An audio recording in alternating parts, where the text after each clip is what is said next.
Panibagong araw, panibagong takbo ng buhay mga kaibigan. Kumusta ulit mga Spookify? Nabitin na naman kayo sa part 1, so heto na tayo ulit sa part 2 ha. Pasensya na ha, break time lang kasi ako nag-a-update. Imbis na makipagkwentuhan ako sa mga kasama kong nagme-maintain at kung ano-anong chismis sa mga tinatapik, ay pinili kong mapag-isa at mag-confess na lang dito sa page. Kaya sa mga nagbabash sa akin, mahal ko kayo. Kasi kahit mahirap kayo paintindihin tinatapos nyo pa rin basahin. Patunay yan na palihim siguro may pagtingin kayo sa akin. Kahit di mo ko nakikita. Para naman ulit sa hindi nakarelate, balikan nyo kasi yung kwento. Kahit di nyo balikan yung ex nyo, at least dito sa kwento, hindi kayo behind sa story. Mahaba na yata yung intro ko.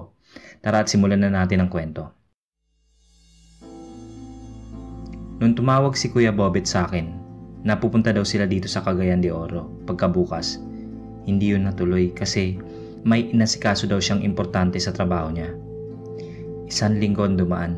Dumating din silang tatlong magkakapatid na sina Kuya Bobet, Bong at Ate Bining. Marami kaming napag-usapan kaugnay nung nangyaring paglusob ng mga itim na engkanto sa compound. Ikwinento ko na rin na naparito talaga ang Maharlikang Diwata at natunto ng kinaroroonan ko.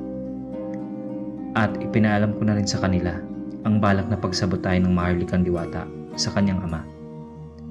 Nagbigay ito ng pagkabahala sa magkakapatid para sa aking seguridad.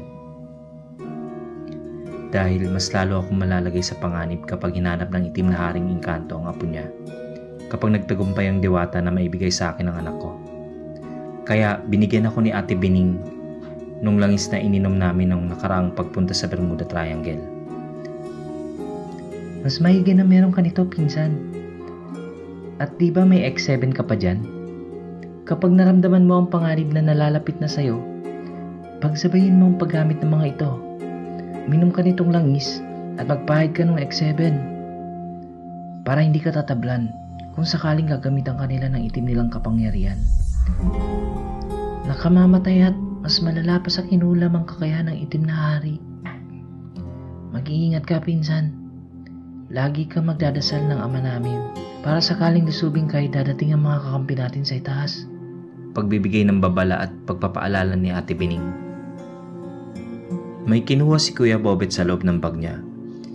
Isang saliko na may mga nakasulat sa likod na Latin at inabot niya sa akin ito.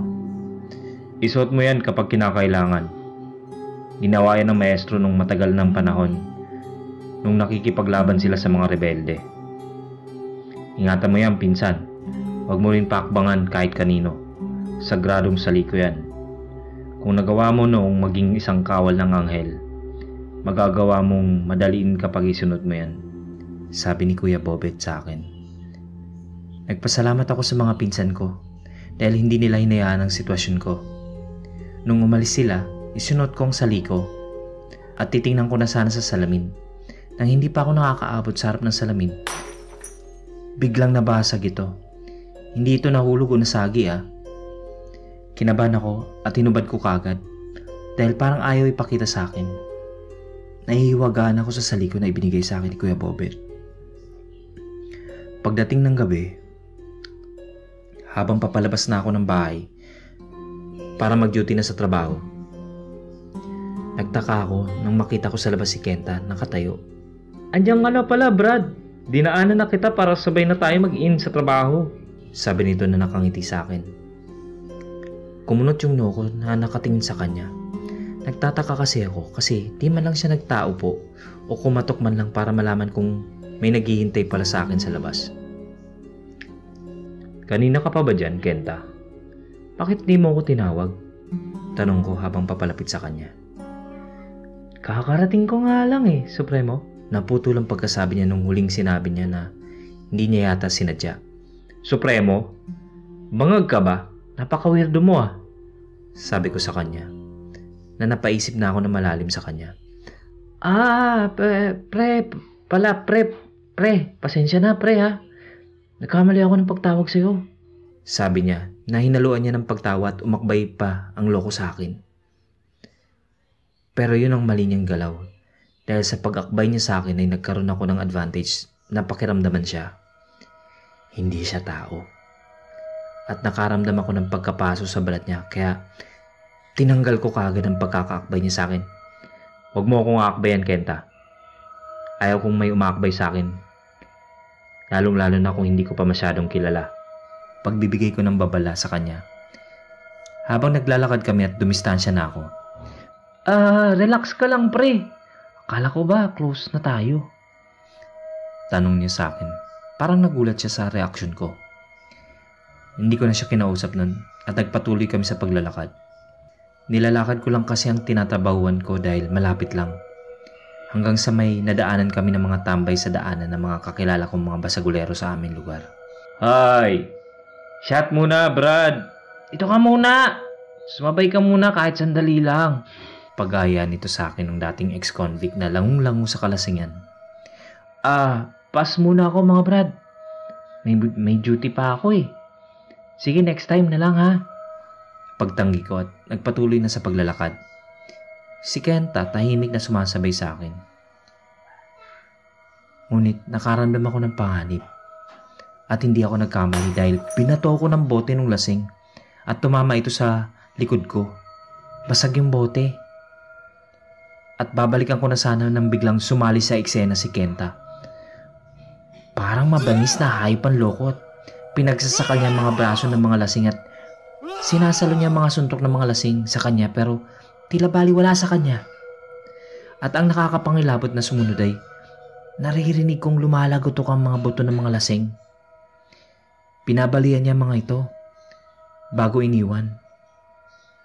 Tapos parang wala nangyari lang kung maglakad si Kenta. Tara pre, late na tayo pre. Hayaan mo na sila. Gagaling din niya mga yan sa susunod na taon. Sabi niya na nauna na sa akin naglalakad. Nakita ko yung ginawa mo. Ano ka ba? Hindi ka tao no? Sigaw kong pagtanong na sumusunod sa kanya. Masakit ba yung likod mo? Pagagalangin ko. Ito lang sinagot niya sa tanong ko. Sagutin mo tanong ko. Kung hindi, mapipilitan ako magdiskomunyon sa'yo. Pagbabanta ko sa kanya. Tumigil siya sa paglalakad at tumarap sa akin. Huwag mo na alamin, Supremo. Napagutusan lang ako pabantayan ka. Huwag mo po ako saktan. Sabi niya na nakayuko ang ulo at sa lupa nakatingin. Sino nagpadala sa'yo? Bakit ako pinapabantayan? Tanong ko. Kahit alam kong late na kami sa trabaho ay mas pinili kong malaman ang katotohanan na maririnig ko sa sagot ni Kenta. Ang maharlik ang diwata po, Supremo. Pinapabantayan ka sa akin hanggang sa araw ng pagsilang ng sanggol. Sagot niya na halatang natatakot sa pagbanta ko sa kanya. Sabi ko na nga ba eh, isa kang itim na kawal. Nung una ko palang makilala ka, kakaiba na pakiramdam ko sa'yo. Alam kong hindi ka nga talaga tao.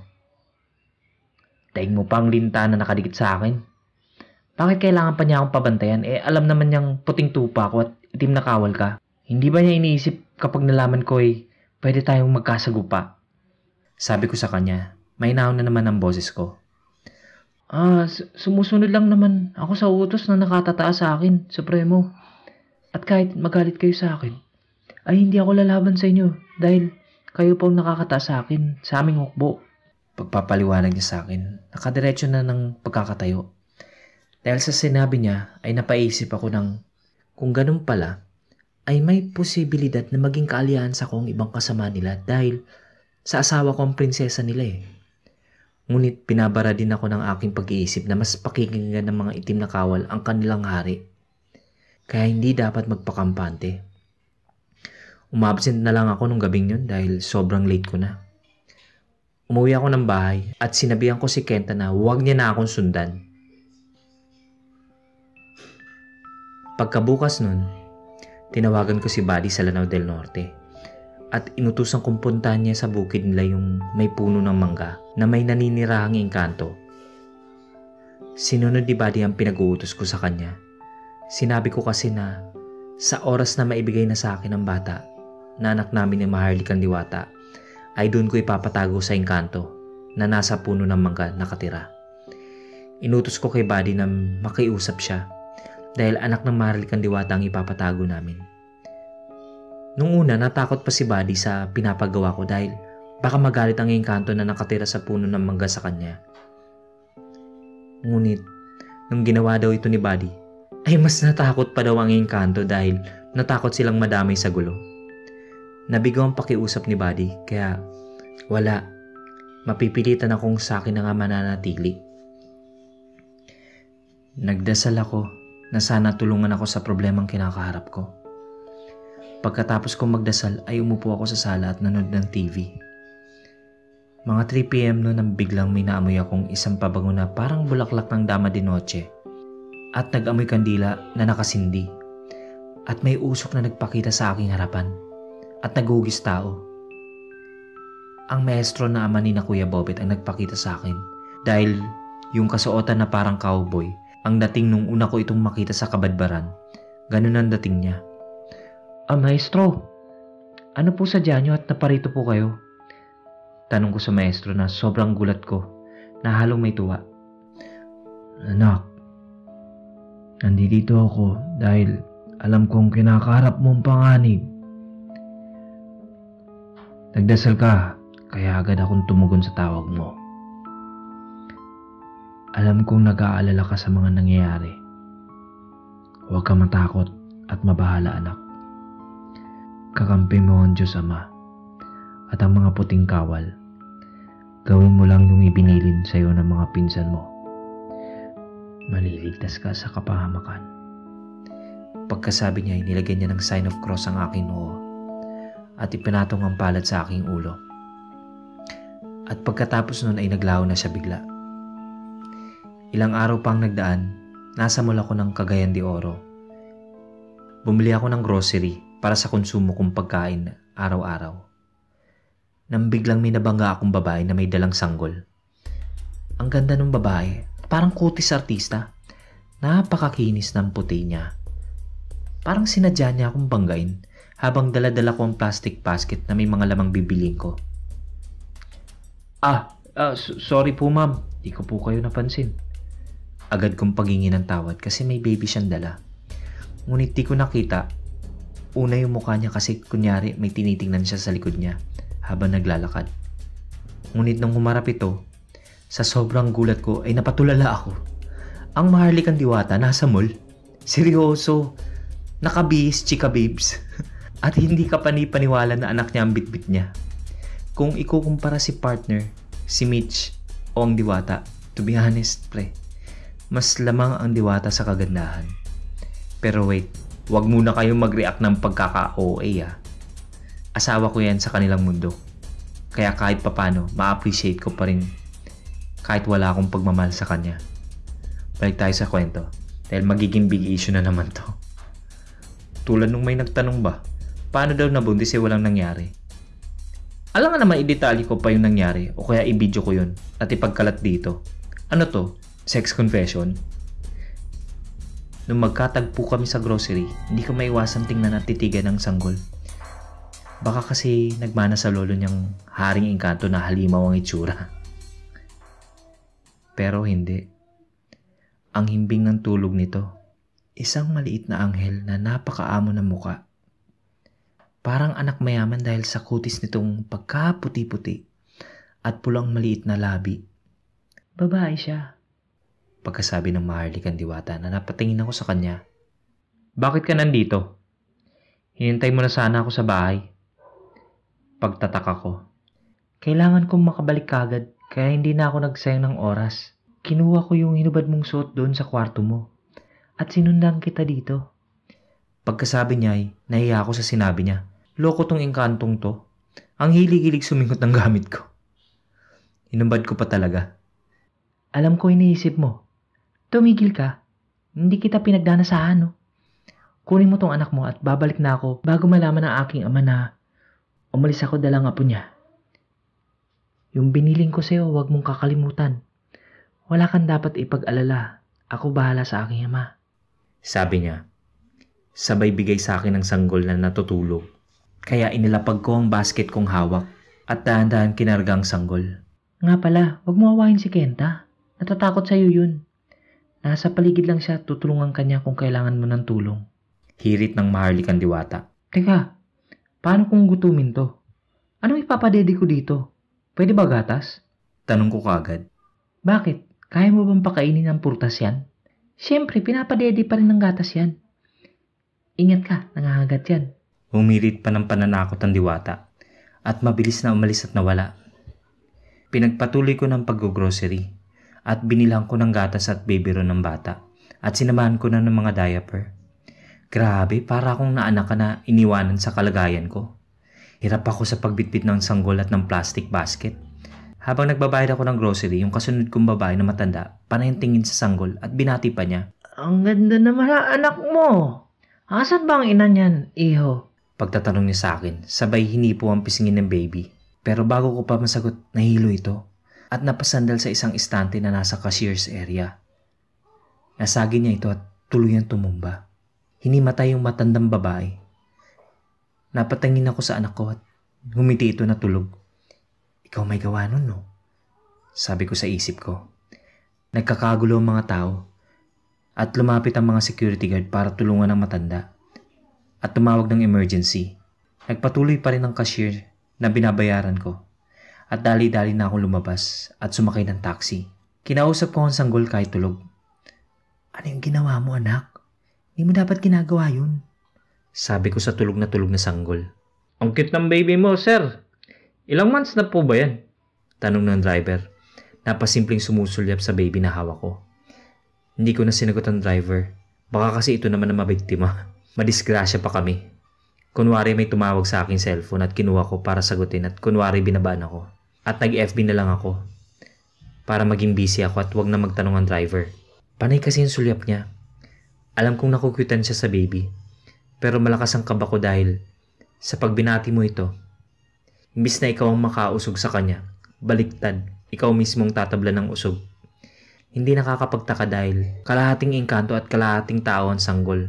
Pagdating ko sa bahay, gumawa ako ng duyan kaagad. Nilagyan ko ng asin ng sulok ng pintuan at kinuha ko yung green ko na panyo na itinatago ko sa loob ng aking aparador at ikinabit ko sa thumbtack sa pintuan. Absent na naman ako sa trabaho kasi alangan naman iwan kong bata na mag-isa sa bahay. Baka may gawin to pag-uwi ko na ikakabigla ko pa. Nung unang gabi kasi niya na kasama ko, nasa tabi ko siya. Nang naalimpungatan ako dahil may naglalakad sa sala at parang ginagalaw ang mga upuan sa lamesa, yung tipong hinihila. Kaya bumangon ako at sinek kong nasa tabi ko ang baby. Yung ilaw kasi na ginagamit ko sa kwarto ay yung ilaw na kulay violet na may pamatay lamok. Nagulat ako dahil ang bata sa tabi ko, imposible dahil nakahag yung isa kong braso sa kanya. Paano hindi ko na malaya na may kumuha nito? Kaya lumabas ako ng kwarto at tiningnan ng ingay sa sala. Paglabas ko, may mabilis na dumaan sa harap ko at lumagpas at lumusot sa katawan ko. Agad ko binuksan ang ilaw pero nasa ayos naman lahat ng gamit sa sala at kusina. Lumibot ako saglit dahil hinahanap ko ang baby. Naninindig ng balahibo ko dahil baka naging tiyanak na ito.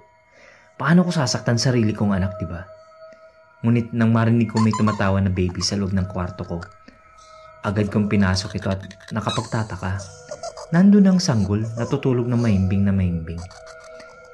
Teka, wala ito kanina. Tapos naririnig ko pa na tumatawa nung lumabas ako ng kwarto. Pinaglalaro na ata ako nito Kaya kinausap ko pa rin ito kahit tulog. Huwag mo naman ako paglaruan, anak. Magpatulog ka naman. Sige ka, dadalawin tayo dito ng aswang pag hindi ka mag-behave. Pagkasabi ko nito sa kanya, biglang may nag-alulong na hindi ito alulong ng aso kundi boses talaga na nasa labas ng bahay. Maririnig kasi malapit lang sa sala at main door ang kwarto ko. Kaya bumangon na naman ako para tingnan kung sino yung siraulo na yun na nag-aawu sa labas. Pagkalabas ko sa kwarto, sumilip ako sa bintana ng sala para tingnan ang nasa labas. Kumusta, Supremo? Hindi ako makapasok, nilagyan mo ng pangharang ang pintuan mo. Dito na lang ako magbabantay sa inyo. Si Kenta, na nakaupo sa labas. Hinayaan ko na siya at pumalik na ako sa kwarto at tumabi ulit ako sa sanggol. Abangan ang kasunod na parte ng kwento dahil dadating na si partner mula Lanao del Norte at tiyempo na dadalaw ang Marley kang Diwata. Pero hindi yun ang problema dahil nalaman na ng Haring Engkanto na nawawala ang apo niya at pinapagalaw na niya lahat ng kawal niya. Nagdulot ito ng digmaan sa pagitan ng kawal ng mga puting anghel at mga itim na engkanto. lumika ito ng paglindol dahil nagre-react ang fault line sa ilalim ng lupa, dahilan para yumanig. At bahagyang tumitigil ang tensyon sa pag-atras ng magkabilang panig. At muling sumiklab ang digmaan dahilan para sa inaakalang aftershock. Pansamantalang tumigil ang digmaan dahil nagpalakas muli ang mga itim na kawal para sa susunod nilang paglusob. Si partner ang tumulong sa baby na itakas ito sa pakikiusap na rin ng maharlikang diwata sa kanya. Si Buddy ang umalalay kay partner doon para alagaan ng sanggol. Pinalabas nila itong pamangkin ko at nag-abroad ang kapatid ko kaya sa akin muna binilin. Para hindi naman magtaka ang pamilya ni na partner at Buddy. Natawa ako nung isang gabi na nagasik ito ng kababalagan dahil may naririnig silang iyak ng sanggol pero nung tinignan nila ito ay tulog na tulog. Kinakabahan daw sila sa naririnig nila dahil bigla daw itong tatawa. Ayun yung message sa text ni Buddy at partner sa akin. Hindi pa kasi ako pwede pumunta ng Lanao del Norte. Hindi pa ako nakapag-file ng leave sa trabaho. Salamat sa pagtsatsagaan yung pagsusubaybay ng kwento. God bless sa ating lahat. Kung gusto mong updated ka sa lahat ng bagong videos, click na ang subscribe button at notification bell. Maaari ka ring makatulong sa channel sa pagpunta sa Patreon page. Yung link nasa description kung saan pwede ka magpadala ng pera sa channel. Maski $1 or 50 pesos per month napakalaking tulong na po.